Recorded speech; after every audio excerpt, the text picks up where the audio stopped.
আসসালামু আলাইকুম। আল্লাহর বান্দা নবীর উম্মত, আপনার জন্য আপনার বাবা মার জন্য রোজা থেকে এই মসজিদ থেকে নামাজ পড়া এক আল্লাহর কাছে রোজার উসিলা করে দোয়া করি। আপনি শুধু আমিন বলেন। হে আমার রব, এই ব্যক্তির বাবা মার জীবনের গুনাহ মাফ করেন, দুনিয়ায় বেঁচে থাকলে সুখ শান্তি দান করেন, অসুস্থ থাকলে সুস্থতার নিয়ামত দান করেন, পরকালে পাড়ি জমাইলে জান্নাতে আবু বকর ওমর আল্লাহ রাসূলের সাথে থাকার তৌফিক দান করেন। হে আমার রব, যে ব্যক্তি এই দাওয়াতটা শুনতাছে, এই ব্যক্তির দিনের আলোতে রাত্রের অন্ধকারে শিরকি বেদাতি যত প্রকার গুনাহ হয়েছে আল্লাহ, কেউ দেখুক বা না জানুক আল্লাহ, আপনি দেখছেন আল্লাহ, এ তো কোনো ফেরেশতা না, মানুষ চলতে ফিরতে ভুল হয়ে গেছে আল্লাহ। আপনি রহমান, আপনি রাহিম, এই নামের উসিলা করে তাকে মাফ করেন।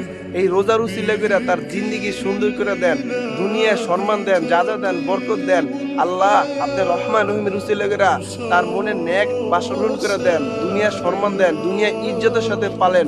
হে আমার রব, দুনিয়া যা চায় তা দান করেন। এই রোজার উসিলা করে রোজাদার মানুষ হইয়া আপনার কাছে দোয়া করি আল্লাহ, আপনি রহমান রহিমের উসিলা করে আমাদের গুনার দিকে না তাকায় আল্লাহ, রহমতের উসিলা করে আল্লাহ এই গোলামের দোয়াকে আপনি কবুল করেন। আমিন।